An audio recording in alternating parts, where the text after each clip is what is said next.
sempre falar aqui no microfone. Olá, queridos, graça e paz. Então, estamos começando mais um podcast, o Podcast Fly, o podcast mais de Torá que você vai ver por aí. Então, nós queremos convidar você para participar desse programa que vai estar tratando sobre o Setembro Amarelo, mas também vai estar falando sobre gestão de pensamento, gestão de sentimentos e, por que não dizer, sobre inteligência emocional e inteligência espiritual. Hoje eu tenho convidados para lá de especial e sempre comigo aqui na mesa a nossa interventora, Rafaela Rodrigues. Ela está aqui conosco, nos ajudando e vai nos ajudar. Eu quero agradecer desde já para os nossos convidados.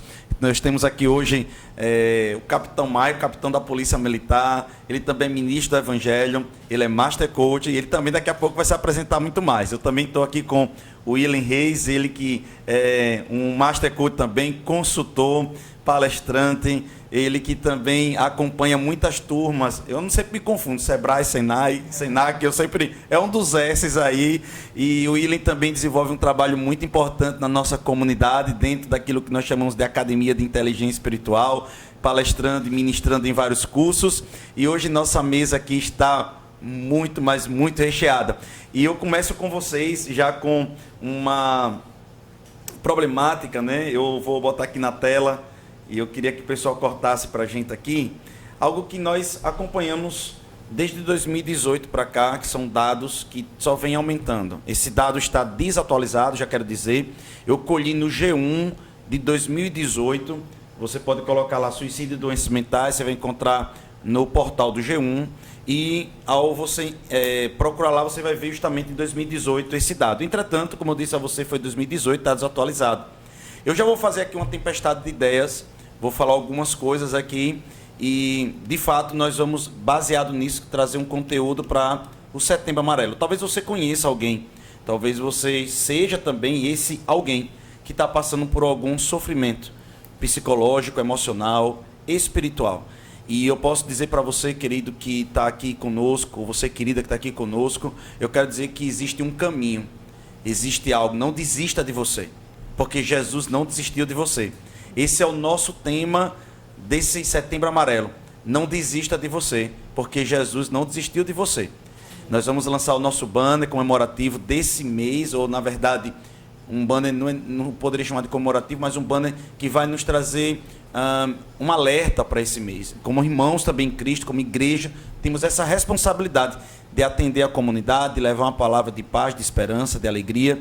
E eu quero dizer a você que está conosco que esse material é um presente, talvez para você, ou talvez para qualquer pessoa que esteja passando por dificuldade nessa área.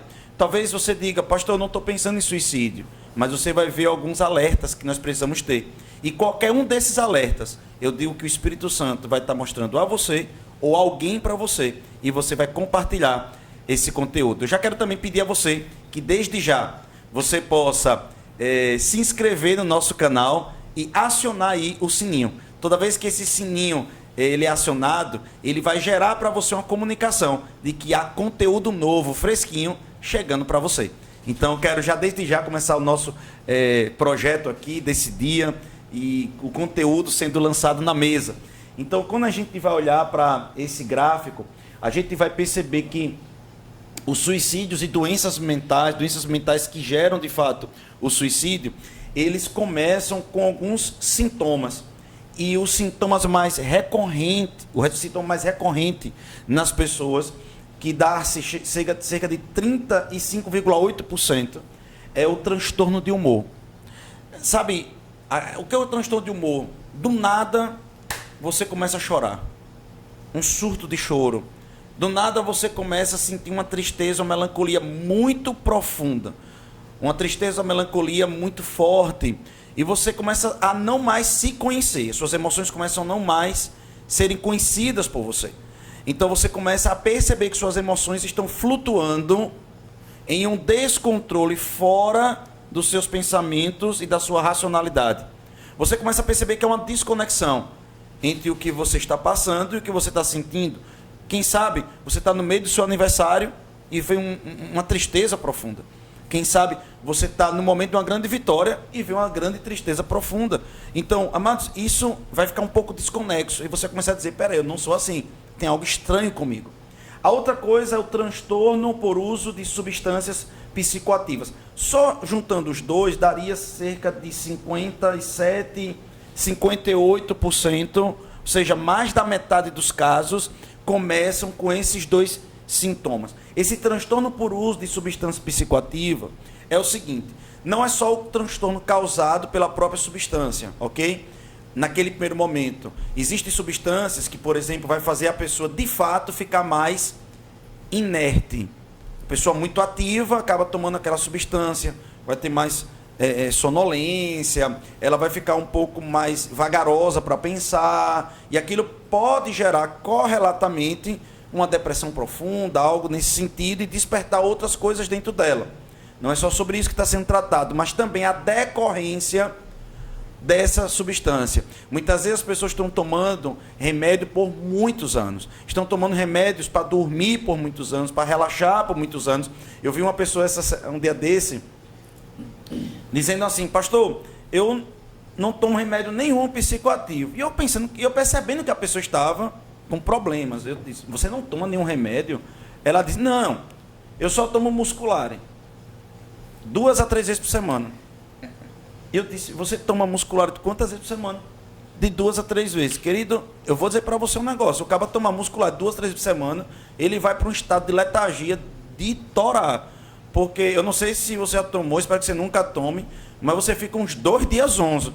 Eu disse, rapaz, é mais forte até do que um Rivotril. Pelo menos o sintoma. Não sou farmacêutico, eu não sou formado em medicina, mas eu posso dizer que eu já tomei muscular e já tomei Rivotril. Eu vou dizer uma coisa para você. Eu tomaria Rivotril tranquilamente. Agora, muscular deixa você, como é que eu poderia dizer assim? Sonolento até não aguentar mais. Pastor, você já tomou Rivotril? Já tomei. Você já tomou remédio psicoativo? Já tomei. Já passei por 5 surtos de depressão e síndrome do pânico durante toda a minha vida. E faz quase, ou mais de 10 anos que, graças a Deus, eu tive o último surto para mais nunca mais ter, em nome de Jesus. Então, falo aqui para você também daquele que estava do outro lado. E aí eu estou aqui com Maico, meu amigo Maico, uma das pessoas que me ajudou no início da minha caminhada, que me evangelizou também, me discipulou também no início da minha caminhada há quase 20 anos atrás, eu acho, mais ou menos quase 20 anos atrás. Maico hoje é formado, tem várias formações, ele vai se apresentar melhor. E Maico, comece aí dando a sua opinião sobre isso. Olá, gente, tudo bem? Sou Michael do Vice. Imagem e semelhança do Deus vivo. Isso faz muita diferença. Isso é o que eu sou, né? Como formação aí, meu amigo aí, primeiro, é uma satisfação enorme estar aqui, dividir essa grande mesa e realmente transbordar no conhecimento, nas habilidades realmente que temos acesso. Vamos lá. E além de analista de perfil, né, que é uma formação realmente que destravou muitas concepções que eu tenho. Hoje o que nós observamos é justamente essa percepção que as pessoas têm do controle emocional. Tudo está nesse campo. Só que não é só simplesmente em relação a você, mas também você como pessoa e o seu social. Tudo isso faz uma grande diferença. Criamos um grande quadrante. E nesse quadrante eu preciso me enxergar como eu me relaciono comigo mesmo e como eu me relaciono com o outro. Essa balança define muito bem essa questão do transtorno. Num período que eu estou tendo uma questão de transtorno de humor, quem está ao meu lado? E eu pergunto, essa convivência, essa relação é sadia, mas é sadia a partir de quem? Aí onde vem, eu preciso primeiro me conhecer. Dentro desse campo eu consigo definir tantas coisas, começando por um ponto interessante, é a partir de você. Queremos trazer às vezes tantas soluções a partir do outro, como trazemos aqui a questão do remédio, e aí trazemos a solução sobre um psicoativo, que neutraliza o que? Praticamente a minha consciência de decisão. Porque eu estou neutralizando a minha autonomia. Eu neutralizo, eu minimizo essa minha autonomia. Quando eu minimizo essa minha autonomia, eu pergunto, então as suas tomadas de decisões, elas têm sido conscientes? Você sabe o que é que você quer, o que é que você espera? Ou eu estou só vivendo naquele presente, tentando neutralizar um problema e não resolvê-lo. A questão não é ter problema, a questão é não ter o quê? Solução. Diante disso, eu pergunto, como é que eu me relaciono comigo e consigo extrair de mim mesmo o melhor? E como eu me relaciono com as pessoas e consigo extrair delas o melhor? Agora, esse extrair não é um sanguessuga, eu não sou um parasita das pessoas, mas é esse ganho mútuo. Aí, amigo, vai essa questão da autoconsciência, o autocontrole emocional. Você tem essa avaliação? Qual é a sua métrica dentro desse contexto? Então não vira um papo teórico, temos que trazer justamente para a prática. Como é que eu entendo essa prática, esse controle, esse transtorno do humor? Eu poderia dizer, nessa questão do transtorno do humor, eu traria a você não ter o domínio sobre os seus impulsos destrutivos.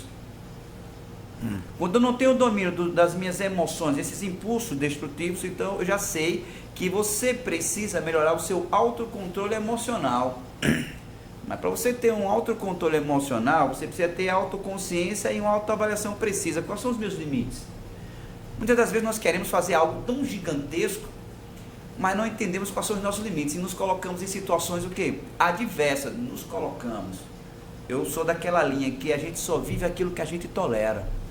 E quanto você tem tolerado coisas que de certa forma tem trazido para você prejuízo, mas na expectativa do outro é positivo, mas os resultados que tem trazido para você, se você parar e começar a pensar, percebe que aquela atitude que você entende como algo proativo, produtivo, na verdade está fragilizando.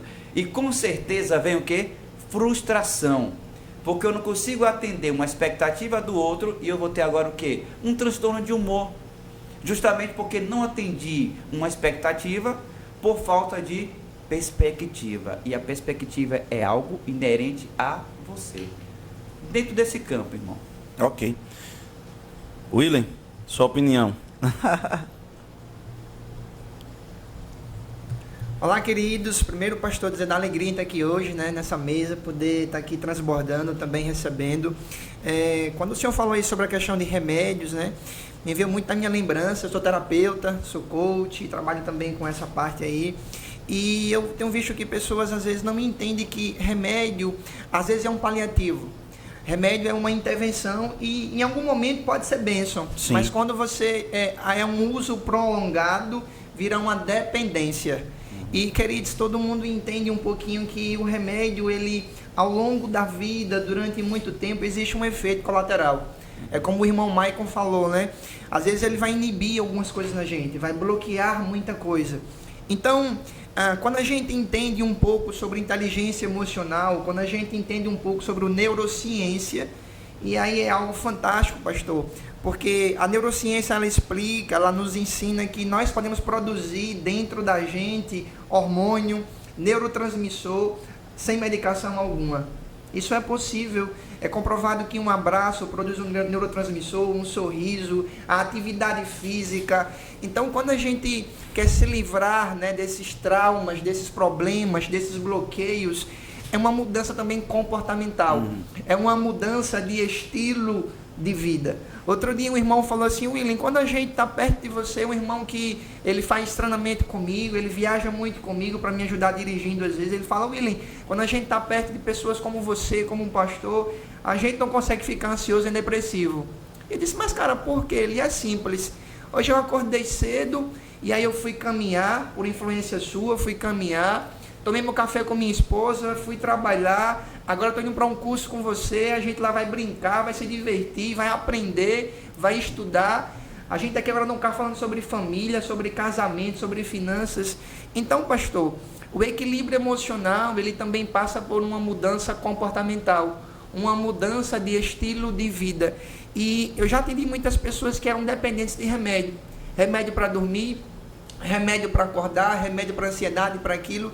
E quando a gente foi trabalhando na psicoterapia, na hipnose clínica, no coach, a gente trouxe uma mudança comportamental. A pessoa passou a ir para a igreja, a conhecer o evangelho, a pessoa passou a caminhar, a ir para a academia, passou a se alimentar corretamente. Então, toda uma mudança estrutural. E aí a pessoa começou a se despertar ao ponto que o médico falou assim: o que é que você tem? Existe algo diferente em você. Bora suspender um pouquinho esse remédio. Então, essa mudança estrutural, comportamental, de estilo de vida, gera um transbordo, gera algo tremendo, queridos, em nossa vida. E é possível, é real, é técnico, é científico, mas também é a bênção do Senhor. Quando a gente entende, quando a gente conhece, tudo se faz novo, melhor e diferente. Queridos, eu quero trazer um pouquinho só a palavra do Evangelho aqui, lá em Romanos capítulo 12, versículo 1, está escrito assim: rogo-vos, pois, irmãos, pelas misericórdias de Deus, que apresentei o vosso corpo sacrifício vivo, santo e agradável a Deus, que é o vosso culto racional. Então ele está mandando apresentar o corpo, né? E não vos conformeis com este século, não pega a forma do que está sendo aplicada, do que você está ouvindo. Passamos, por exemplo, um ano só ouvindo desgraça. Então, muitas pessoas se conformaram, pegaram a forma da desgraça, pegaram a forma mesmo dos pensamentos negativos. Muitos irmãos foram condicionados a pensar negativamente. E ele diz: não se conforme a isso, mas renove a sua mente. Renove a sua mente. Eu quero que você transformai-vos renovando a sua mente. Então ele diz que a transformação do homem, e ele está falando com os irmãos, ou seja, ele está dizendo que os crentes, os cristãos, eles só conseguem serem transformados do ponto da mudança da mente. E ele diz: para que experimenteis a boa, perfeita e agradável vontade de Deus.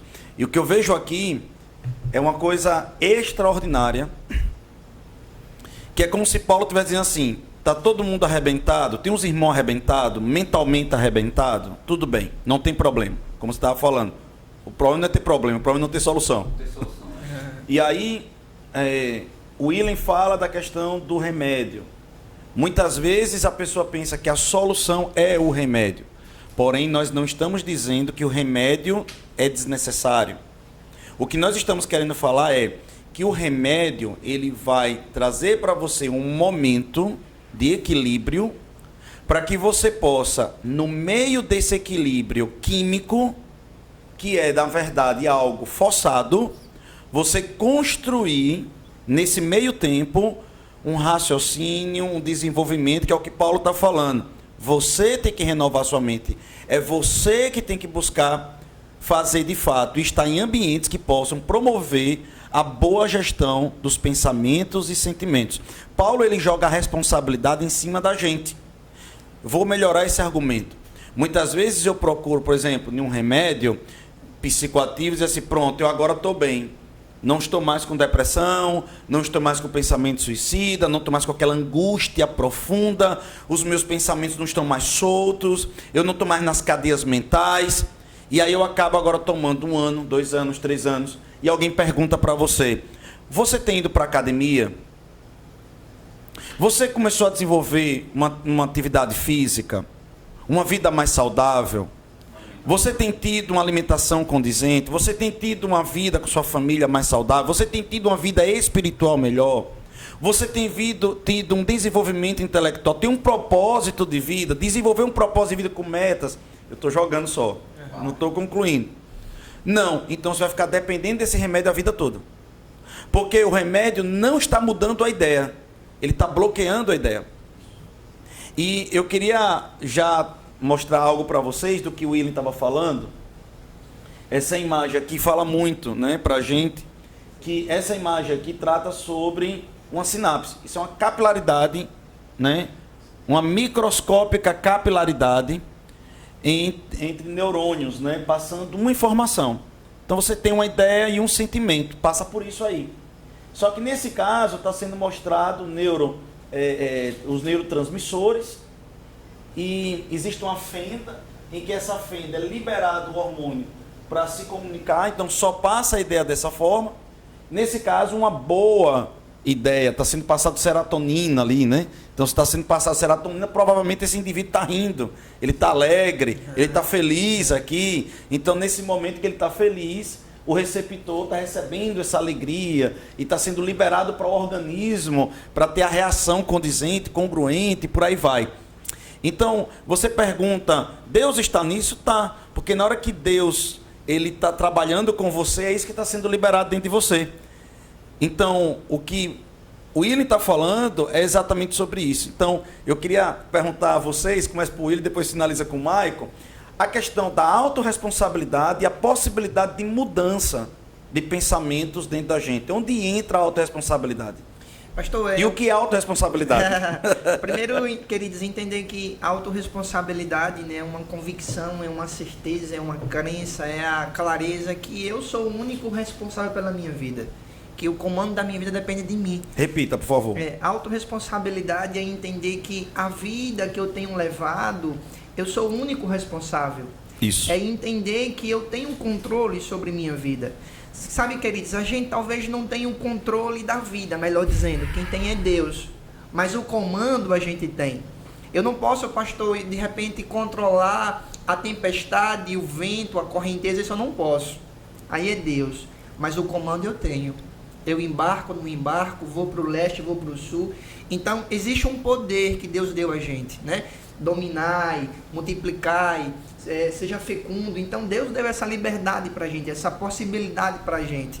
E, às vezes, mudar nossa vida emocional parte de uma decisão, parte de uma escolha. Eu costumo dizer que tudo na gente influencia, pastor. Pessoas, ambientes, lugares, músicas, o que eu assisto, o que eu leio, e tudo isso é o que é autorresponsabilidade. É quando eu escolho, é quando eu decido. Você está aqui hoje nesse podcast com a gente para ser abençoado.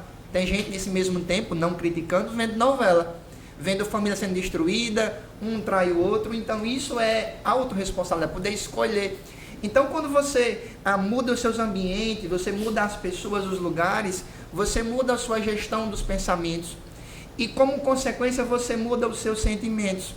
Existe um livro, pastor, muito poderoso, o senhor conhece, chamado O Poder das Conexões. E os cientistas, eles comprovaram que uma pessoa depressiva, em um raio de 5 quilômetros, elas nos causam um pouco de tristeza. Ao tempo também que uma pessoa que está feliz, alegre, ela nos influencia. Perfeito. Então, eu posso escolher para onde eu vou. Eu posso escolher o que eu assisto, o que eu leio, onde que eu estou.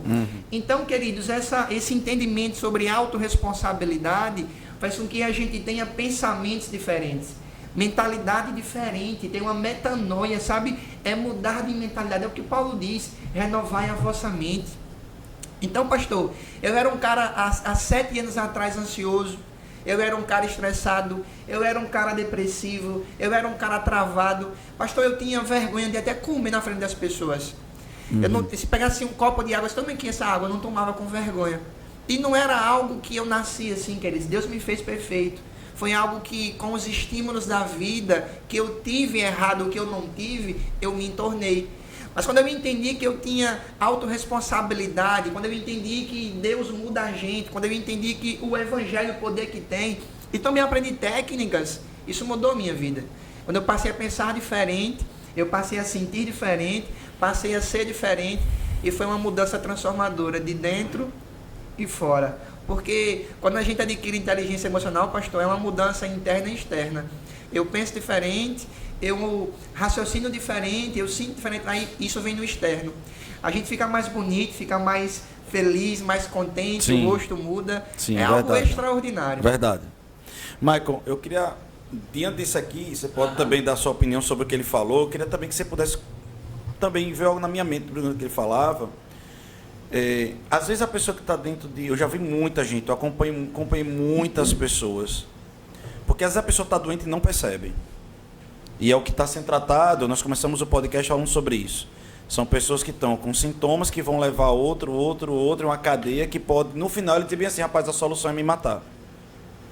E eu já percebi muitas pessoas obsessivas, com transtorno obsessivo compulsivo.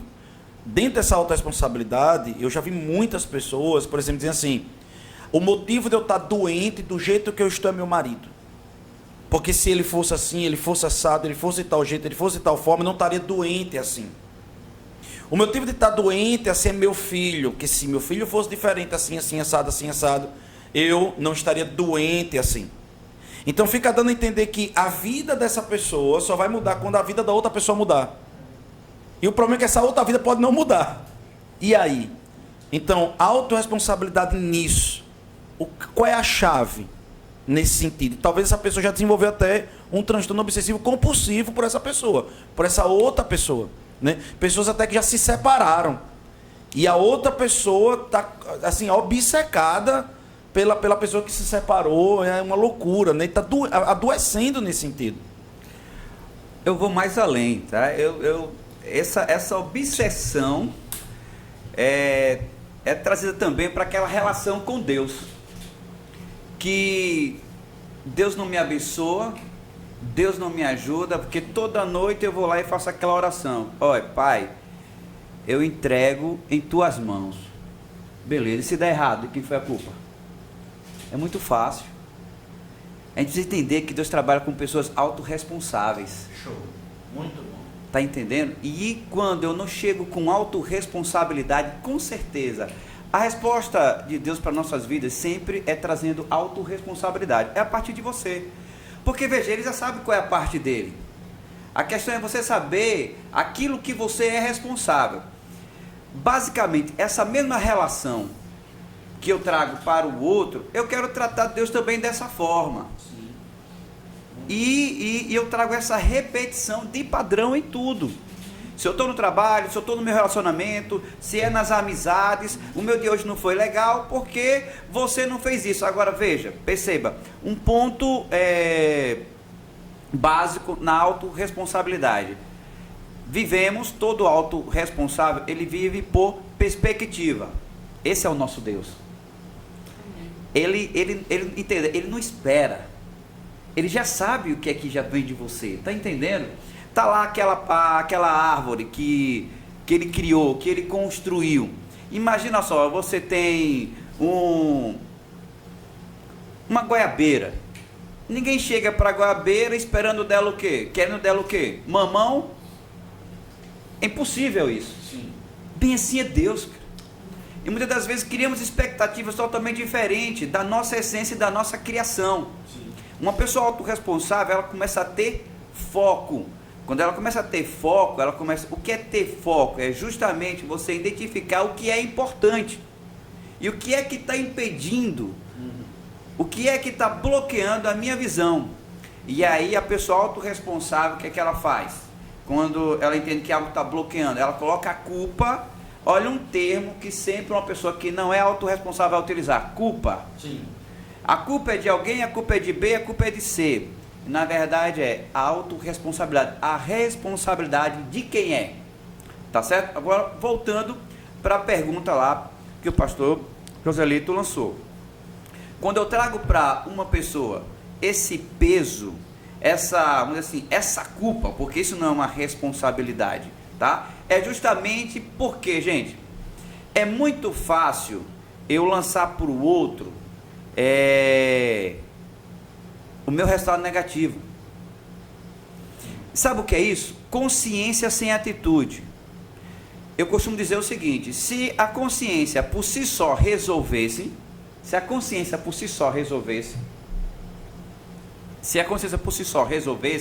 o que é que aconteceria? O drogado, o alcoólatra, seriam os caras top para resolver problema. Amigo, por que você está nessa vida? Olha, eu perdi minha identidade, eu sou uma pessoa indiferente, porque eu passo, as pessoas não me enxergam. Eu perdi minha família.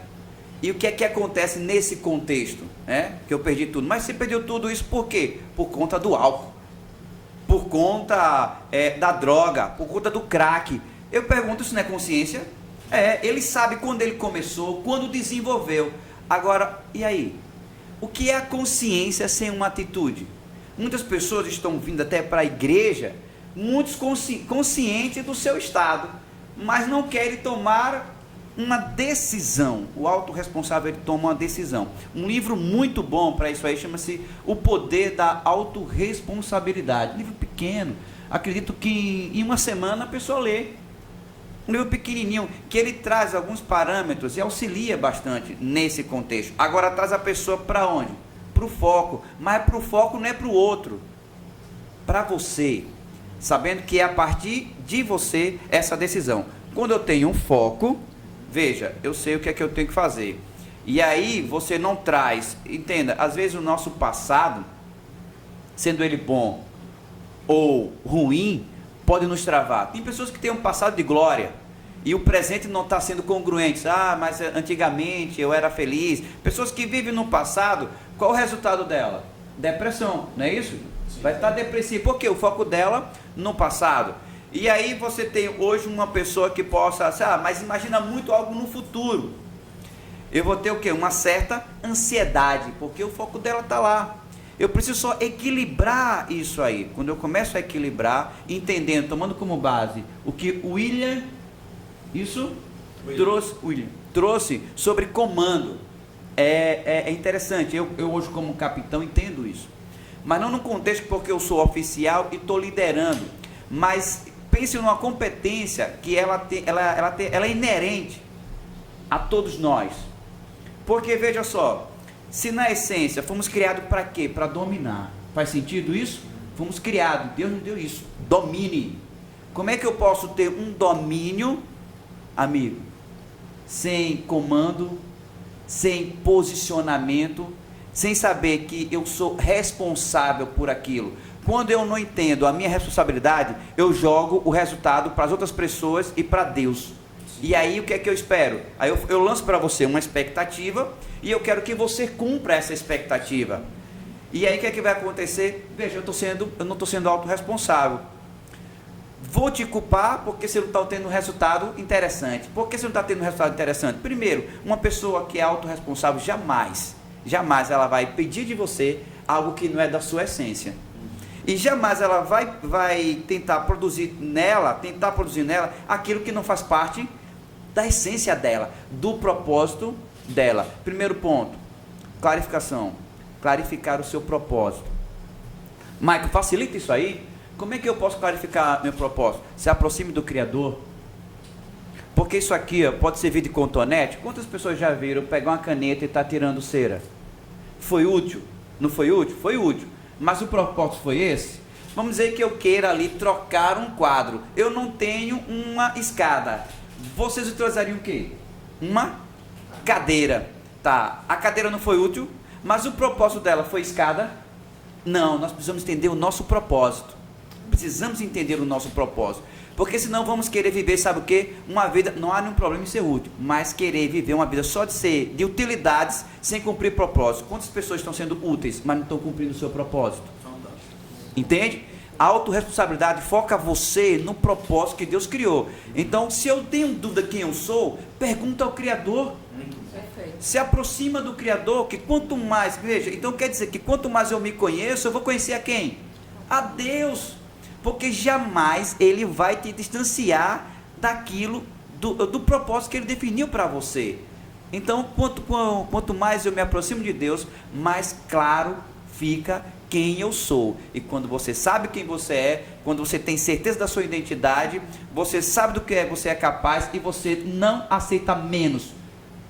Você tem uma crise de merecimento fortalecedora. Você não quer menos daquilo que Deus já estabeleceu para a sua vida. Fez sentido? Fez. Amém. Amém. Perfeito, Michael.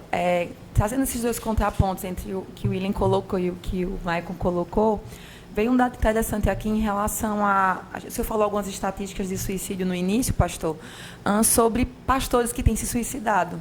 Né? Então, como o Brasil ele está como um dos países que tem mais níveis de suicídio, qual é a opinião de vocês em relação aos pastores estarem se suicidando? Será que eles têm perdido a identidade dele em Cristo, como ele colocou aqui agora?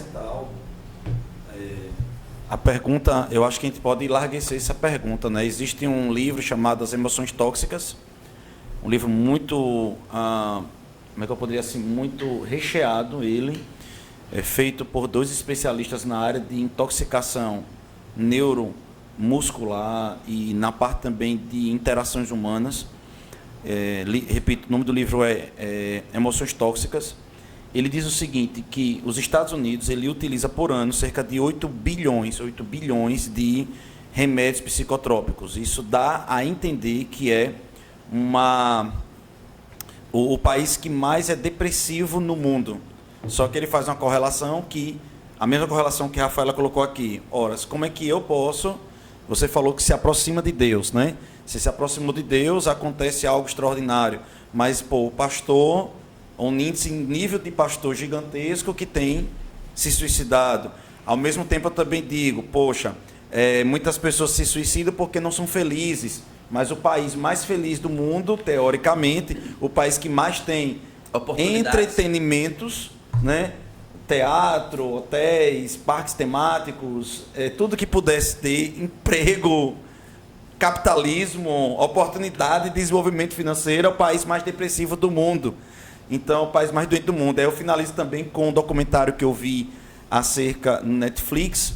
Tem um documentário lá, que é eu me esqueci agora o nome dele, A Ciência dos Dados, algo desse tipo. Aí vai falar sobre, engraçado, é sério mesmo, tem um episódio que vai falar sobre as fezes. E vai falar dos dados que as fezes trazem. E que a Inglaterra, em Londres, um especialista, um cientista, decidiu estudar a cidade por meio de esgoto. E o que ele fez? Uma sacada extraordinária, coisa interessante. Ele pegou justamente onde passa o esgoto sólido, né? Ele tira como se fosse fazer, de fato, um grande exame de fezes. Ele tirou para ver a toxicologia da cidade durante a semana. É coisa interessante. O que ele fez, o que ele entendeu. Gigantesco. Olha o dado que ele colheu. Quais são as bactérias dessa sociedade? Eu vou dizer o que foi que ele percebeu. De segunda a sexta, Londres utiliza altíssimo nível de cocaína durante o dia e de Lexotan à noite. Então a pessoa se acorda usando altíssimo nível. E ele faz uma proporção, podendo dizer a quantidade de fezes por pessoa e, teoricamente, quantas pessoas utilizam até cocaína. Quantidade gigantesca em Londres de pessoas que usam cocaína para trabalhar no pico. E, de noite, como a pessoa está usando muita cocaína, tem que dormir. Ele toma Lexotan para dormir. Para compensar. Para compensar. Mas quando chega no final da semana, acaba com a questão da cocaína e aumenta a da maconha. E aí eles perceberam que a cidade de Londres está totalmente drogada. Totalmente drogada. Imagina isso. Quais as consequências disso, né? E aí a gente vê muitas pessoas defendendo a liberdade das drogas, não é esse o motivo, a coisa aqui, mas a gente percebe que a facilidade vai trazer uma doença, enfim. Então, a pergunta que eu faço é: Londres, uma cidade com oportunidades, um povo doente. Estados Unidos, um país com muitas oportunidades, o povo triste. Pastores se suicidando. O que isso denuncia? Capitão Michael. Já estou aqui, já passo a bola para você fazer o gol, tá certo? Olha, vamos lá, gente. Nessa questão dos pastores, o que é que eu vejo? Olha, não podemos espiritualizar tudo. E aí jogamos tudo para Deus. Aí resolva Deus, e na verdade, em situações que elas são simples. Não estou dizendo assim que tudo que é simples seja fácil. O que é difícil? Aquilo que você não sabe. Isso é difícil. A simplicidade é identificar a situação. Eu consigo trazer esse cenário para um quadrante chamado inteligência emocional. O que faltou? Faltou inteligência emocional? Sim. Em que sentido? Em que ponto faltou essa inteligência emocional? Como competência social dentro da inteligência emocional, eu tenho lá a empatia. E muitas das vezes as pessoas acham que empatia é eu viver a dor do outro. Eu lembro quando uma colega minha me fez um paralelo e disse assim: olha, nós temos que aprender a viver a dor do outro. Eu falei: mas isso não é empatia. Imagina um pastor, eu quero te ajudar, menino, e aí eu tenho que viver a sua dor. Não, eu tenho que sentir a sua dor. Empatia é você entender a dor do outro e entender como ele está vendo a verdade da vida dele. Porque imagina só, a pessoa está lá no fundo do poço. A empatia, nesse contexto que está falando, seria o quê? Eu entrar lá no fundo do poço para resgatar. O que é que eu vou ter lá? eu vou ter a mesma percepção que aquela pessoa está tendo no fundo do poço. Aqui é frio, aqui é escuro, eu não vejo uma luz no fim do túnel. E aí, isso é legal, porque olha, você está vendo o que eu estou vendo? Tá, ok, e daí? Só ganhou mais uma pessoa no fundo do poço. A empatia é eu entender, e aí eu estou fora da caixa. É pensar fora daquela caixa, daquela pessoa que está ali. E se é interessante eu jogar uma corda, se é interessante eu colocar uma escada, mas veja, eu não estou no cenário que ela está. Alguns pastores entendem que para ajudar precisa entrar, acaba carregando problemas, traz o problema para si e vive o problema, vive a dor do outro. A empatia está aí, é uma das competências emocionais sociais que faz parte da inteligência emocional. Aprender a ver, entender a dor do outro e não carregar. Quando eles começam a carregar, aí eu digo, eles vão trabalhar na capacidade deles. Qual é a grande chave dessa? Olha, qual é a grande diferença dessa mesa aqui? Nós estamos conectados à fonte. Você tem uma capacitação, pastor também, William, nós estamos desenvolvendo essas habilidades, correto? E nós podemos ajudar dentro da nossa capacidade. Mas eu volto a dizer, toda vez que a gente começa a ajudar dentro da nossa capacidade, é que nessa garrafa, ela vai diminuindo. Mas se eu conecto à fonte, eu transbordo. E quando eu transbordo, as pessoas começam a usufruir do transbordo. O que é que os pastores têm que agir e têm que entender? Que toda ajuda dele tem que ser no transbordo e não na capacidade dele.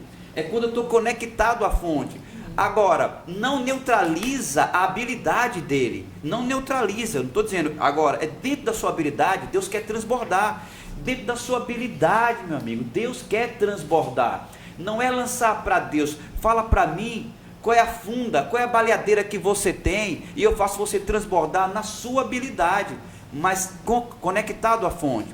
Segundo ponto, superação. Pastor, ele tem que entender o que é superação. Eu preciso olhar para aquele cenário e saber, eu tenho que ter um padrão de excelência.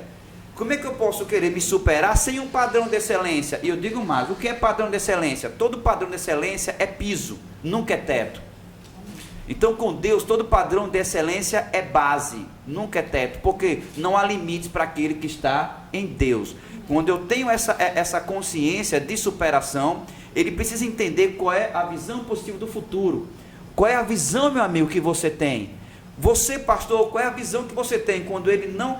Se eu preciso parar, ouvir alguém, vá lá, ouve, para, escuta, para clarificar a visão. Quando você perde a visão, você não desenvolve mais, você não cresce. E adaptabilidade, o que é isso? Qual é a minha flexibilidade diante desses contextos? E aí eu começo, eu cresci assim, porque eu sempre resolvi as coisas assim. Imagina, pastor, eu sempre resolvi assim e deu certo. Eu sempre fiz assim e deu certo. Mas chega um momento que vem uma onda maior e ele vai querer repetir aquele padrão e não deu certo. A adaptabilidade. E, para concluir, passar a bola para o meu amigo, seria gerenciamento de conflitos. Como é que eu tenho gerenciado os conflitos? Tá? Quem eu tenho ouvido? O que é que eu preciso aprender? E aí, veja, muito conhecimento sem atitude, volto para esse ponto, que aí eu chamo do poder da ação mesmo. Muito conhecimento sem atitude traz arrogância, porque se o pastor José, você está comigo, e eu entendo que eu estou passando por um problema, e aí eu estou passando por um conflito, e ele começa a falar, a me aconselhar, e eu vou dizer, isso eu já sei, pastor, isso eu já sei, isso eu já sei, isso eu já sei. Amigo, se você já sabe, então por que não avança? Então o conhecimento começa a trazer o quê? Peso, e a pessoa fica paralisada. Conseguiram entender? E aí traz arrogância. Toda arrogância traz o quê? Prepotência. Você acha que pode, e aí quebra a cara, assume situações que você não vai poder, e toda prepotência vai acabar puxando a vaidade, e a vaidade ela custa caro. Agora é contigo, meu amigo.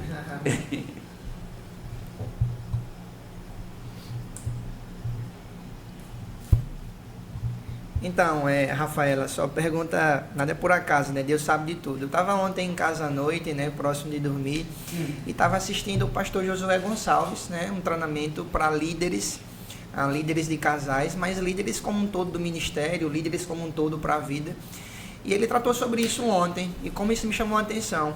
A questão de muitos pastores, mas eu vou estender, né? Líderes, empresários, empreendedores, pessoas que às vezes passam dificuldades emocionais, né? Transtornos emocionais, suicídios. E ele falou algo poderoso nesse sentido, que às vezes a pessoa como um todo, né? O pastor, o líder, o empreendedor, seja lá quem for, se aplica a tudo, algo não dá certo, ele entra em um caos emocional por não ter inteligência emocional. E como o Maicon trouxe, né, existem 2 pilares da inteligência emocional. São as competências pessoais, que é a minha conexão comigo mesmo, e as competências sociais, que é a minha conexão com outras pessoas. Eu costumo muito associar esse conceito de inteligência emocional sobre o mandamento que Jesus falou, né, que ele trouxe para a gente. Amar o próximo como a ti mesmo, ou seja, eu começo por mim, eu me trato, eu me amo, eu reconheço e há um transbordo. Então, inteligência emocional envolve conexões.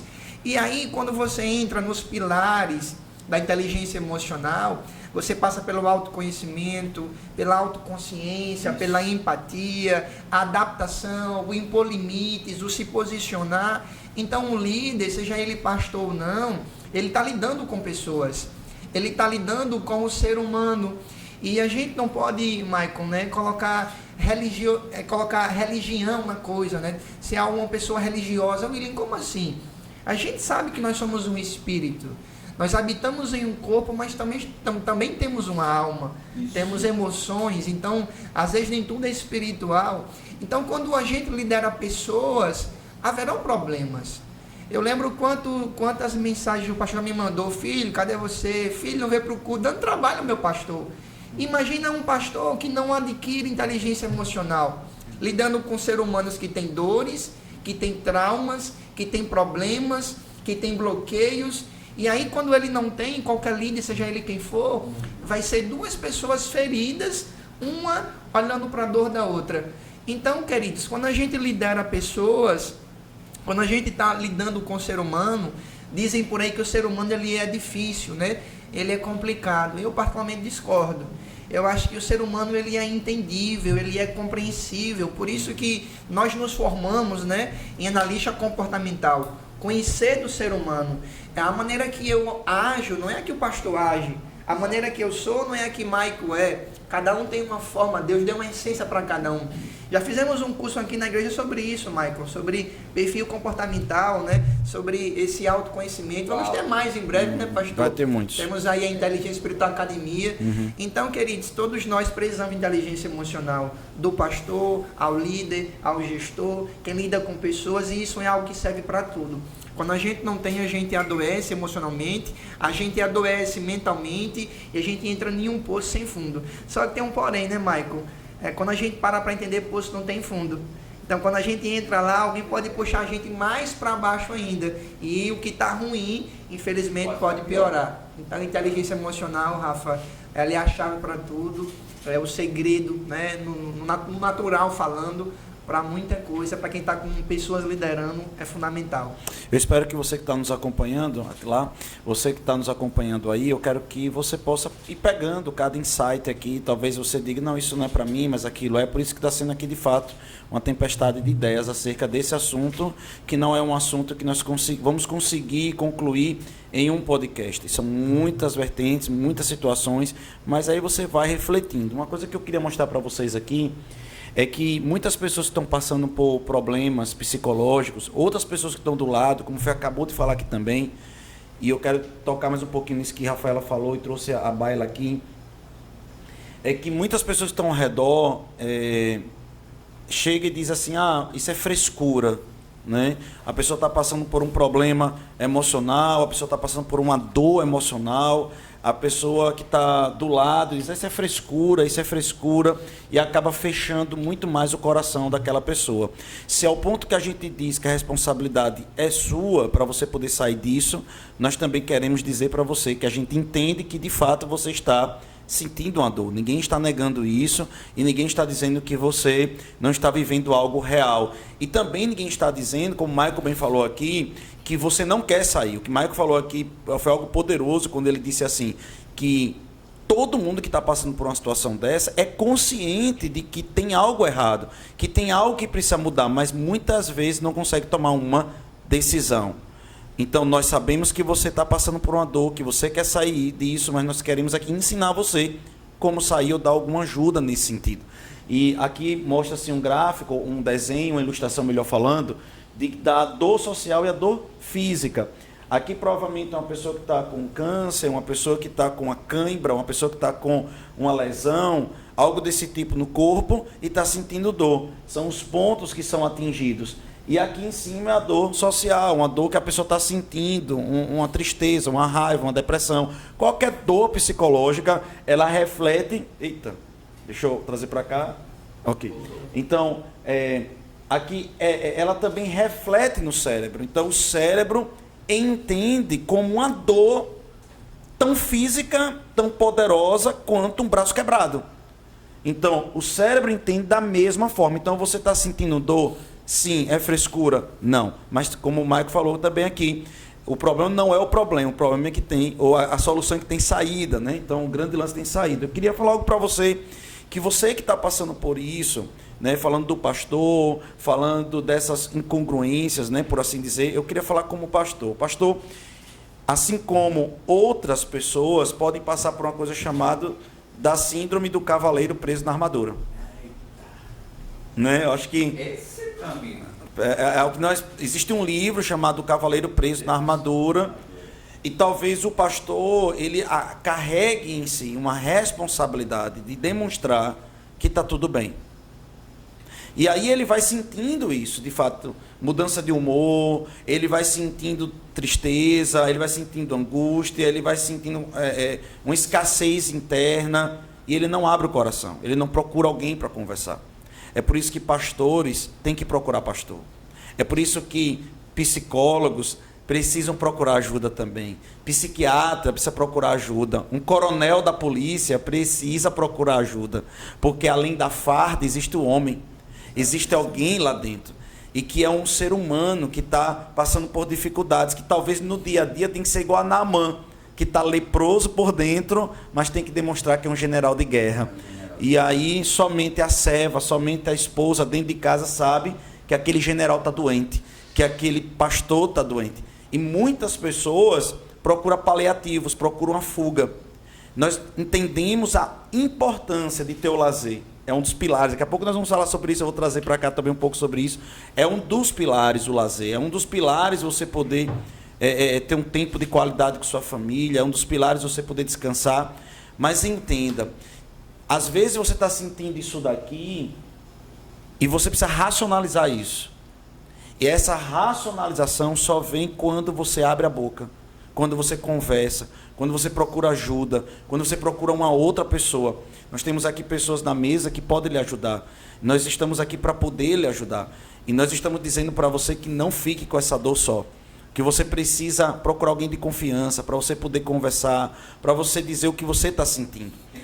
Tem solução. A outra coisa que eu quero falar para você é que muitas vezes o cavaleiro fica preso na armadura, mas muitas vezes as pessoas procuram fuga. E aí procura a bebida, procura a droga, procura o adultério, procura o pecado, procura, sabe, chutar o pau da barraca. Os prazeres momentâneos. Os prazeres momentâneos. Acaba, sei lá, de alguma forma, tendo atitudes de fuga. Não fuja disso. Não fuja disso aqui. Você está sentindo uma dor, não fuja. Você vai fugir, você vai se encharcar de um prazer, mas essa ideia vai continuar. E você precisa, de fato, racionalizar essa ideia. Existe outra coisa que eu queria falar para você, que você precisa parar de se preocupar com a sua aparência e poder começar a procurar mais a ter uma busca pela sua essência. Tá? E a essência é tudo. A essência é tudo para você. Eu queria... Rafa, quer falar algo? Ok. Eu sei que o pastor tem vários pontos importantes a tratar aqui ainda, mas se fosse possível, vocês poderiam falar também sobre um dado que chegou aqui para mim agora, em relação a mulheres e homens, né, e taxas de suicídio em relação a eles. Aí eu queria fazer um contraponto em relação a isso, com relação às crianças também. aqui tem o dado seguinte, no caso de mulheres de 10 a 14 anos de idade, a taxa global de suicídio aumentou de 5%, 0,5% de 99 para 2% em 2019. No caso de homens, com a mesma faixa etária de 10 a 14 anos, no caso, né, adolescentes, a taxa global de suicídio de 1,9 em 99 para 3,1, praticamente dobrou em 2019. E aí a gente percebe também que não há uma divulgação massificada desses tipos de notícias nas nossas mídias, né? Eu que faço parte aqui da comunicação da igreja, aí eu queria que vocês fizessem um contraponto em relação a isso. São dados importantes, é um assunto importante, mas não é tão divulgado. Por quê? Porque não vende? Por que será que isso não é tão divulgado? Vocês teriam algo para pontuar sobre isso? Deixa eu ver só o dado aqui. O dado que você apresentou foi, no caso de mulheres de 10 a 14 anos de idade, taxa global de suicídio aumentou em 0,5. Então, nós estamos falando de adolescentes aqui, né? 0,5 para 2%. 2%. De mulheres e de homens, 1,9 para 3,1%. E o caso aqui é de adolescentes. Eu acho que a questão aqui mesmo, o dado aqui ele nos aponta a questão do adolescente, que depois eu tenho um dado de homens e mulheres mesmo maduros. Então, aqui vocês acham que deve esse aumento, como o Rafa colocou aqui, o aumento de adolescentes se suicidando? Eu acho que isso está muito atrelado, pastor, à questão mesmo família, né? Às vezes a gente vê alguns pais, algumas famílias, aquele corre-corre, aquele dia a dia, e eu tenho percebido que muito adolescente tem crescido com fraturas emocionais, com dores emocionais. Então, só um minutinho, William, isso me leva muito a você, talvez, que é pai, que é mãe de adolescente, Isso. prestar atenção nessas variações até de humor, Exatamente. essas variações de comportamento, e do que o William vai falar aqui agora. Então, você precisa entender que você tem em casa também um adolescente que essa taxa de suicídio está aumentando nessa faixa etária de 10, os pré e os adolescentes. William. Pastor, eu acredito, eu creio bastante que e isso é comprovado cientificamente. O adulto que nós nos tornamos, ele é uma consequência de uma criação que nós tivemos, dos estímulos que nós recebemos de 0 a 8 anos de idade, a fase mais importante, mas até os 12 anos de idade.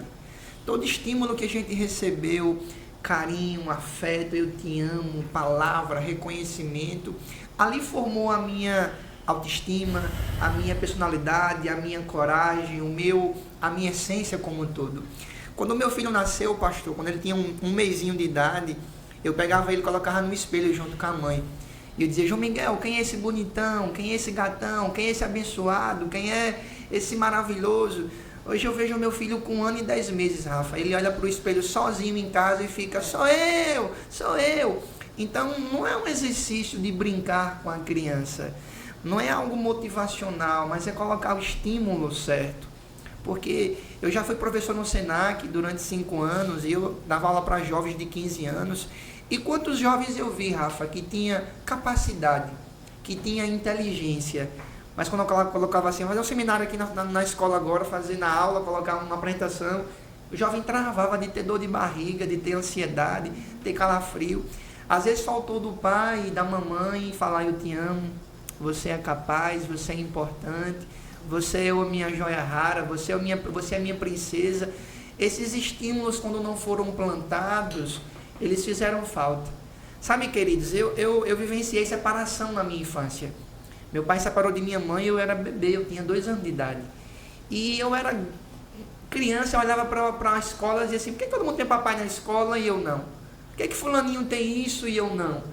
E quantas vezes eu sofri sozinho, eu sofri calado. E às vezes mesmo casado em casa eu me questionava, por que isso? Por que eu passei por isso?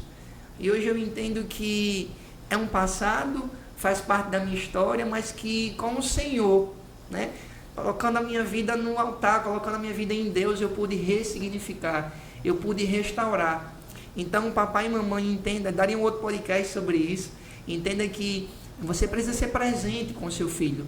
Sabe, eu defino hoje, Rafa, que um pai bom e uma mãe boa não é o que dá os melhores colégios, as melhores roupas, as melhores viagens, mas é aquele que é presente. Aquele que põe no colo e fala, eu te amo, papai está aqui, vamos brincar, vamos rolar no chão, vamos estar juntos aqui. Isso é importante, querido. Sabe, eu trabalho muito, eu tenho muita atividade profissional, Mas em casa, quando eu chego com meu filho, eu abro uma caixa, pai, e nada me atrapalha. Eu dou leitinho olhando no olho dele, a gente brinca, a gente ri, a gente se enraiva um com o outro de vez em quando, faz parte também. Mas é momentos, é viver, é dar o nosso melhor, é ser presente. Então, talvez o que o seu filho mais precisa, queridos, não é presente, é a sua presença, é o seu estímulo certo, é o seu amor, é a palavra de afetividade, porque muitos jovens desenvolvem, às vezes, rebeldia por falta de presença de pai e de mãe. Lembrei agora de um dado importante, pastor. É comprovado que 80% dos casos de jovens que se envolvem em drogas é fruto de duas coisas. Número um pai ausente, um pai frio, que não dá amor, não dá atenção, não é presente em casa. E número 2, uma mãe, às vezes, super protetora. O filho briga na escola, apronta na escola e a mamãe, meu filhinho não, meu filhinho não, meu filhinho não. Então, queridos, é presença. É você pai, você mãe na escola. Como é que está o meu filho aqui, professora? Como é que está minha filhinha aqui na escola, professora? O que está acontecendo? Esses dias eu soube que o João Miguel fez algo lá no hotelzinho. Ele é um bebê, mas mordeu uma outra criança. Por que isso aconteceu? Como que foi? Eu tenho que ser presente na vida do meu filho. Quando a criança não tem isso, ela cresce com a revolta. E aí isso pode levar a consequências de ansiedade, de um possível suicídio e por aí vai.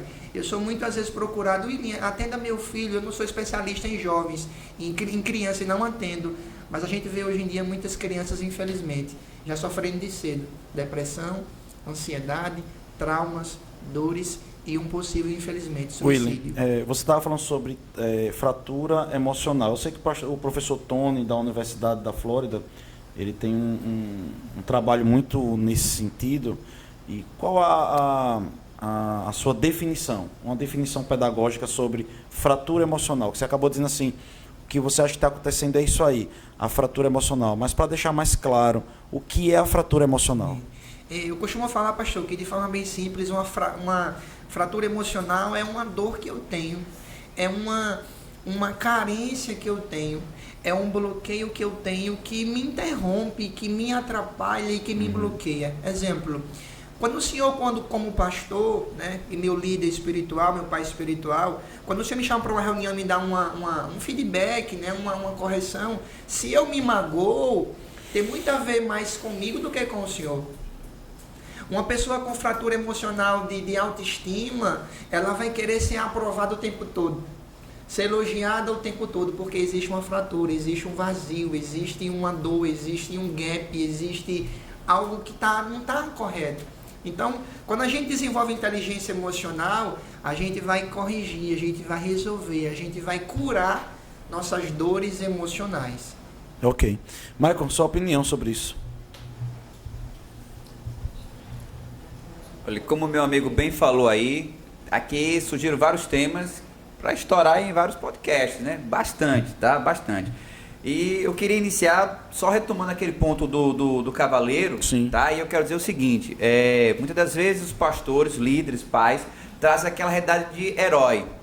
E precisa sempre salvar alguém que está numa torre e que existe um dragão e que ninguém consegue chegar até aquela pessoa. E eu começo a criar situações para ser aquele herói. A armadura, como é que ela vai começar a surgir nesse contexto? Toda vez que você coloca uma armadura, você quer proteger de algo. Uhum. E você começa a criar, vamos dizer assim, os seus medos, você começa a criar situações para dizer assim, eu preciso me proteger disso, me proteger disso.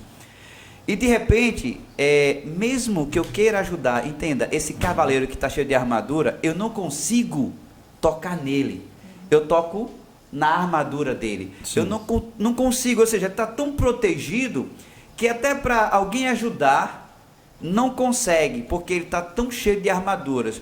E aí olha para a tua vida e veja quantas armaduras você colocou sobre você por medo de tantas coisas. E às vezes você tem um pastor que quer te ajudar, mas você está tão cheio de armaduras, aquele pastor, aquele pai, aquele líder, está tão cheio de armadura que você já não toca mais.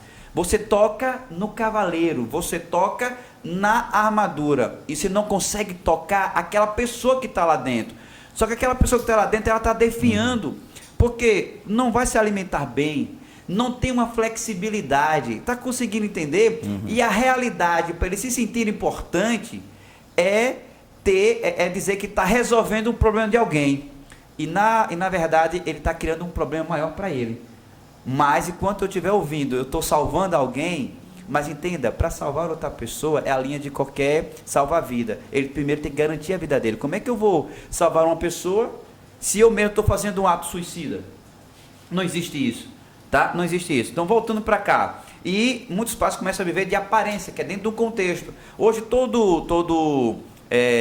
aquela pessoa que se faz de herói, ela quer viver uma aparência. Só que essa aparência, o filho, ele olha e não vê a essência. Isso é uma mentira. E qual é a realidade que eu tenho da vida? Que é uma mentira.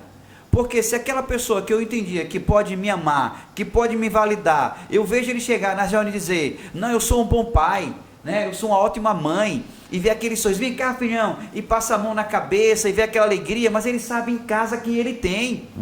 E aí ele não tem validação, ele não tem pertencimento, ele não tem amor, ele não tem respeito.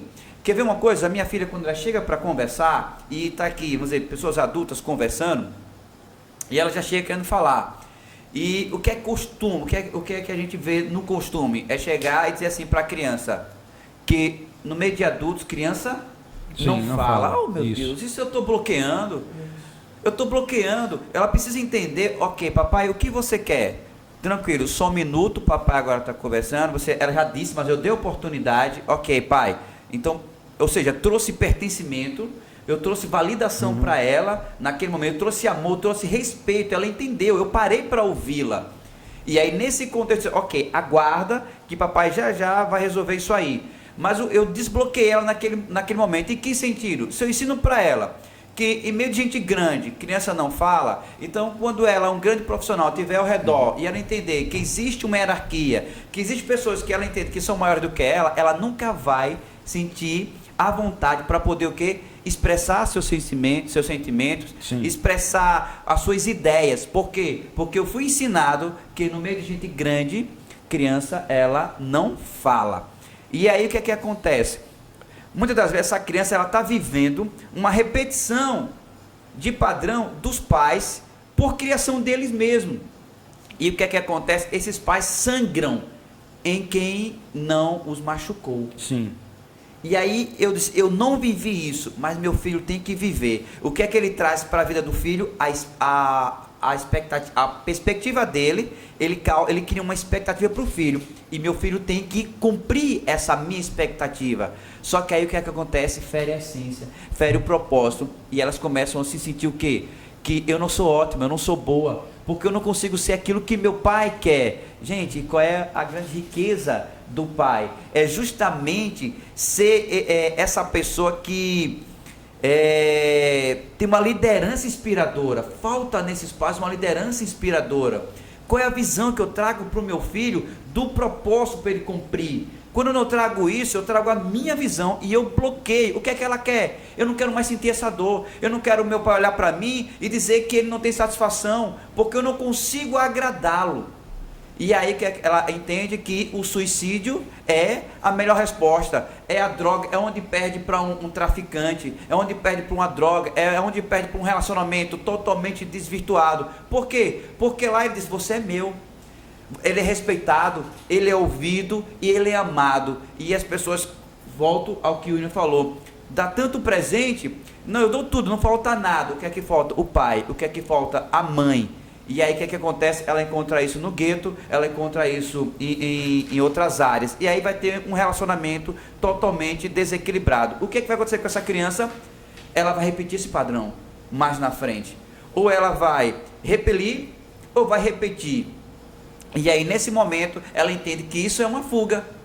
Ou então eu vou me proteger a ponto que as pessoas conheçam essa pessoa forte, cheia de armadura, mas você não toca mais nessa pessoa. Então é basicamente nesse ponto que eu quero trazer. Quando eu chego em casa, a minha filha está lá no celular, ela para.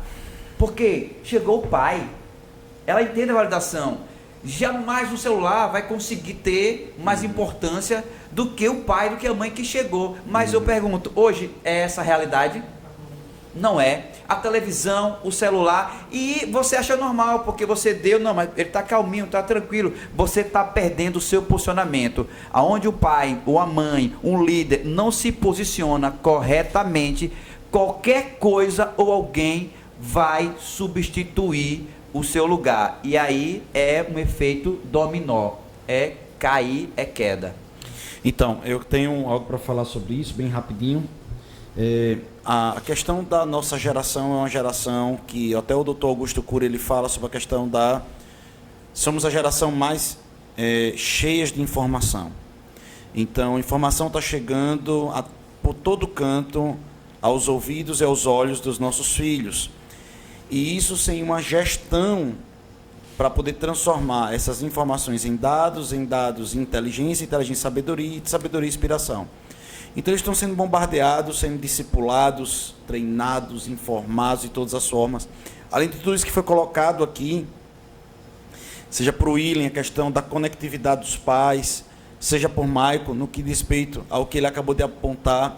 Sabe, amados, eu quero dizer para vocês sobre esse diálogo, né, da filha, dessa conexão de princípios, como ele acabou de ser tratado aqui, dessa construção afetiva de princípios com os filhos.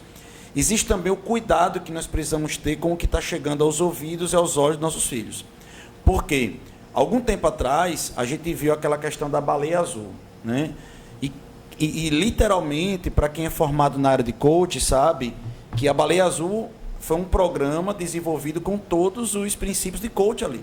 A Baleia Azul, se você que não sabe, foi um programa, uma moda que surgiu, que tinha várias etapas para levar uma criança, um adolescente melancólico até o suicídio, ter a coragem de tomar uma decisão. O coach, ele faz isso. Ele pega uma pessoa que quer fazer algo e vai criando uma estrutura até ele tomar aquela decisão e assim poder criar congruência e poder fazer. Então alguém pegou esses ensinamentos, levou para o mal, e aquelas pessoas, elas foram acionadas, aquelas crianças foram acionadas, e que teve uma onda de suicídio mundial com pré-adolescentes por causa desse baleia azul. Então, o que aconteceu? Muitos pais perceberam a sua ausência. Inclusive, aqui em Itabaiana, eu tenho pais que foram afetados por essa questão da baleia azul, isso alguns anos atrás, me procuraram e não sabia que seus filhos estavam sendo orientados por esse aplicativo, esse programa, esse vídeo. Eles se manifestaram de diversas formas. Isso eu quero dizer para você que nós precisamos, você precisa na sua casa, começar a controlar e entender quem são os amigos, os vídeos, os lugares que seu filho está visitando na web, e poder conversar com ele, processar aqueles dados dentro dele e poder compreender o porquê eles estão diante das informações, qual é a necessidade, e talvez de fato é o que foi colocado pelos dois aqui, a sua ausência. Eu tenho outro dado também importante, que em matéria de suicídio, 75% das pessoas no Brasil que se matam são homens, 25% mulheres. Entretanto, problemas psicológicos como a síndrome de borderline atinge 76% mais mulher do que homens. Então é engraçado porque parece-me que os dados ou não estão bem trabalhados, ou me dá a entender que as mulheres, elas podem ter mais problemas psicológicos, mas quando o homem tem, ele tem a tendência a se matar mais rápido. Consegue entender isso? Sim, sim. Se você fizer uma conjectura desses dados, é como se as mulheres, elas conseguem sobreviver com depressão, o homem não. É como se as mulheres conseguissem sobreviver com síndrome do pânico, mas o homem não. Então o homem, por ser mais prático, é como se ele dissesse: como é que eu posso resolver isso aqui? Eu vou me matar. Ele procura essa saída mais rápido. Os dados apontam para isso. Então você, homem, que também está aí do lado, a gente fez um alerta com relação às crianças, eu faço um alerta agora, a gente precisa mudar o quadro, eu quero só finalizar com isso, sobre esses dados, que homem precisa abrir o coração para outro homem. Eu acho que isso recai naquela questão do pastor, aquela questão que nós estamos falando aqui, porque às vezes o homem tem mais dificuldade para se abrir. Às vezes o homem tem mais dificuldade para dizer assim: olha, eu tenho um problema, eu tenho uma dificuldade, eu preciso de ajuda. Às vezes o homem, né? O homem está dirigindo, né? Imagina o homem, né? O homem está dirigindo o carro ali, a mulher pergunta: você está perdido? Ele: jamais. Estou perdido o quê? Não é melhor pedir informação aonde você está? Não, eu sei, eu não estou indo, dá nada. Passa 1 hora rodando, era melhor ter perguntado a uma pessoa. O homem tem essa dificuldade de baixar ali, né, um pouco a fronte ali, dizer assim, eu preciso de ajuda mesmo, eu abri meu coração. E assim, eu tenho, graças a Deus, tido muitos homens que nos procuram para poder pedir ajuda, e graças a Deus esses homens têm sido atendidos, e você que é homem pode nos procurar, nós estaremos aqui para ajudar você. Eu quero falar um pouquinho sobre essa imagem aqui, eu queria falar sobre criar congruência, né? Eu sei que, eu anotei aqui rapidamente alguns pontos que eu acho que tem a ver com essa questão, e eu queria que vocês falassem um pouco sobre a questão da congruência entre razão e emoção. O que eu sinto, o que eu penso, criar uma congruência. O que é a congruência? O que é necessário criar uma congruência para evitar ter problemas emocionais, e quem está com essas questões incongruentes, né? A outra coisa que eu queria falar era a questão da timeline, nesse sentido, né? Talvez as nossas emoções estão lá na frente, a ansiedade, aquela coisa toda, mas a nossa razão, o nosso pensamento deveria estar 66% no presente, né? A nossa timeline. O que é o presente? Então, talvez essa crise de ansiedade, excesso de futuro, depressão, excesso de passado, e talvez as pessoas não saibam disso, que existe excesso de futuro, excesso de passado. Eu sei que vocês são poderosos nisso daí para poder falar. Então, essa congruência, tanto sentimento e emoção, como também a questão do tempo, né? Presente, passado e futuro. Marco, está com você a vez aí. Vamos lá, eu sou daquela linha, eu digo o seguinte, olha, gente, não... Essa matemática que você está enxergando ali, não é 1 mais 1, não existe equilíbrio nesse contexto, é onde vem a questão da adaptabilidade, essa questão da flexibilidade. Pessoas que são muito racionais, aí você entende, eu preciso trazer esse equilíbrio entre o que é equilíbrio, você entende, essa adaptabilidade entre o racional e o emocional. Aquelas pessoas que falam, eu sou muito racional, ela só encontra mais argumentos para justificar a emoção, porque é o sentimento que faz ela faz acontecer. E eu preciso realmente trazer o quê? Um resultado.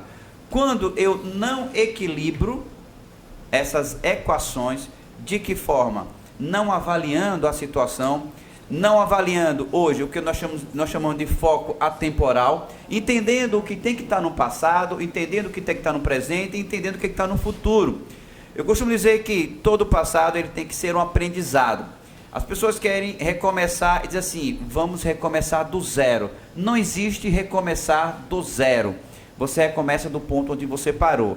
Mas se você insistir nessa situação, o que é que vai acontecer? Se você zerar, entenda, se você zerar, você vai estar criando uma maior probabilidade de cometer novamente o mesmo erro.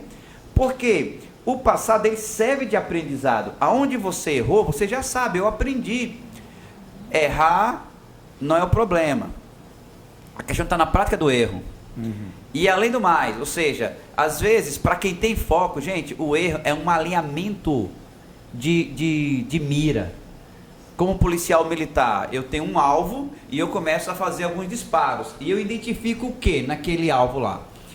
Eu queria atingir a parte central do alvo. Eu disparei e atingi um pouco à esquerda. Foi um erro, mas aquele erro eu vou trazer um aprendizado. Ora, se eu tomei esse posicionamento, se eu fiz o esmagamento do gatilho nessa proporção e meu tiro veio à esquerda, o que é que eu vou fazer agora? Eu vou jogar um pouco mais direita, ver como, se eu estou colocando mais dedo ou menos dedo no gatilho, eu estou corrigindo, mas essa correção, ela veio da minha percepção do meu erro. Eu torno o meu erro um aprendizado. E aí, de certa forma, eu consigo racionalizar e trazer a intensidade correta das minhas emoções para obter o quê? Um resultado, uma ideia, uma solução. Se eu não faço isso, o que é que acontece? Neutralizo o passado, ou se eu vivo no passado, você só vai repetir um erro. Viver muito no presente e analisar o passado, você pode acabar o quê? Renovando os seus erros. E viver no futuro. Alguém faz algo no futuro, você pode plantar, querendo colher 1000, mas você vai colher na onde? No presente. Ninguém colhe no futuro. Faz sentido? Ninguém colhe no futuro. Mas isso não quer dizer que eu não vá o quê? Projetá-lo. Como é que eu trago justamente a existência, o que está lá? Sabendo, ou seja, eu preciso colocar a intensidade correta no presente, colocar a intensidade correta no passado, não neutraliza o seu passado. Por isso que nós temos testemunho de vida. Como, pastor? Eu traria um testemunho de vida se eu neutralizasse o meu passado. Qual é a sua história de vida? Hoje, porque você vive, você age no agora dessa forma. E como você quer, né, desenvolver, como você quer crescer. Precisamos entender o passado, o presente e o futuro. O maior deles todos, o presente. Porque é o teu presente, é o teu presente, é o teu agora que faz acontecer. É o poder do agora. Por isso que eu não acredito naquela conversa que querer é poder. Porque se fosse assim, eu quero voar, eu vou agora, não vou. Mas se eu quiser voar, eu preciso ter uma atitude. Eu vou lá, pego o avião, estou voando. Posso pular de paraquedas, sim. Mas tudo exige, nesse contexto, exige o quê? Uma ação congruente. A fé... mas eu sou uma pessoa de fé. Deixa eu dizer para você que a fé, ela exige uma ação congruente, porque senão não acontece. Você dizer, eu tenho fé e não toma uma atitude, não age, de nada vale. Então entenda o teu passado, não zere ele, tá? Ele serve de aprendizado. Viva o presente, sabendo o que você quer trazer à existência, porque aí você vai colocar uma proporção, uma intensidade correta no futuro, e tenha certeza, Deus vai ser transbordante na sua vida, quando você entender justamente o seu tempo. Mas tem gente que vive muito no passado, porque eu fui um grande homem, eu fui isso, aquilo, e a vida dele, você olha para ele assim, meu amigo, o que você é agora? Porque você não cresce. Se você não está crescendo, você está morrendo. Então com Deus é o seguinte, ou você está crescendo, ou está crescendo, não existe estar morrendo. Ele alinha o seu tempo, ele alinha o seu foco. William. Então, pastor, sobre aquela imagem lá, né, que o senhor colocou aí, eu acho aquela imagem poderosa. Tecnicamente falando, nós temos dois lados na mente humana, razão e emoção. E é muito comum a gente ver uma pessoa assim que chora menos, que é mais cética, que é mais calculista, ela é taxada. Que pessoa fria, que pessoa dura, não é. Há um lado racional no ser humano. Por outro lado, tem pessoas que são mais emotivas, são mais emocionais, pessoas que choram mais, que riem mais, que brincam mais, se divertem mais, se conta mais piada. São pessoas mais emotivas, são pessoas mais emocionais, e é o jeito da pessoa. É como Deus fez o ser humano. Mas, queridos, quando a gente fala de sucesso humano, a gente fala de ter inteligência emocional, é quando há um equilíbrio entre razão e emoção. Então, uma pessoa que tem inteligência emocional, ela sabe equilibrar, ser racional em alguns momentos, refletir, calcular, processar, e também uma hora ser mais emotiva. E eu costumo dizer também, pastor, que todo estímulo, ele causa uma reação. Todo estímulo, ele causa uma consequência, né? Melhor dizendo. Então, veja, existe um gatilho que desperta na gente algo, um sentimento, uma emoção, um pensamento. Existem gatilhos que geram na gente uma reação, uma resposta. Só que quando a gente tem um filtro, quando a gente tem inteligência emocional, a gente faz filtro. A gente não põe para fora, não deveria pôr para fora por emoção. Muito menos também por razão. Então, quando eu tenho inteligência emocional desenvolvida, calibrada e equilibrada, eu consigo fazer filtros e saber me posicionar. Ora eu ajo com razão, ora eu ajo com emoção. E existe algo poderoso, pastor, que Deus me inspirou um dia e eu coloquei como um conteúdo, né, dos meus treinamentos. Todo estímulo que eu recebo, toda provocação que eu recebo, ou todo gatilho que eu recebo, eu deveria primeiro parar. Anote aí, queridos, agora. Primeiro, parar. Segundo, pastor, pensar. Terceiro, refletir. Respirar para depois responder. Porque quantas vezes, pastor, William, eu já respondi as pessoas do jeito errado. Com dor, com pancada, com arrogância, com emoção, me prejudiquei. Depois me arrependi. Então hoje, toda vez que existe algo que me estimula, que me provoca, eu paro, eu penso, eu reflito e eu respiro. Oxigeno minha mente para depois responder. Até em um áudio de WhatsApp, pastor. Às vezes a gente tá com a emoção ali, a flor da pele, a gente tá ali sendo provocado, a gente ouviu algo que doeu, uma dor nossa, uma fratura nossa, a gente põe para fora do jeito errado. Então, queridos, aprenda a parar, Pensar, refletir, respirar e para depois responder. Isso é um exercício poderoso. E por fim, pastor, um excesso de passado, né? Claro que a depressão, existem muitos motivos para a depressão se manifestar na gente, né? Questão às vezes é hormonal, uma questão, tem muitas situações. Mas um excesso de passado, ele causa depressão. Eu vivo preso a lembranças. O que é um passado, William? O que é uma depressão também? É um excesso de passado. Eu estou preso a uma dor, estou preso a uma lembrança, estou preso a algo que já passou. Quando eu foco muito no futuro, a palavra é o excesso, eu fico ansioso, eu fico preocupado, eu fico angustiado. Eu estou sofrendo por algo que nem aconteceu ainda. É uma mente acelerada, uma mente presa a algo que não existe ainda. Mas também, Maicon, um excesso de presente também faz mal às vezes, né? O excesso de presente causa estresse, causa impaciência, causa irritação. Então, quer dizer, eu creio em um Deus equilibrado, em um Deus organizado que tem equilíbrio entre passado, presente e futuro. Então, queridos, olhe para o seu passado e aprenda, celebre, comemore e agradeça a Deus por isso. Olhe para o futuro e desenvolva uma visão. Eu quero chegar aqui, meu propósito é esse, a minha missão é essa. Monte um mural, né, dos sonhos, um mural da vida extraordinária. Já é um outro tema aí, pastor, como sugestão, é algo poderoso. Então desenvolva isso, mas haja agora, haja hoje no presente. Eu não posso pedir assim, Rafa, levante o braço ontem. Talvez Rafa não consiga. Maicon, levante o braço amanhã. Você não consiga, mas se eu falo, pastorzão, levanta o braço agora, né? Dá um glória a Deus agora aí, você glória.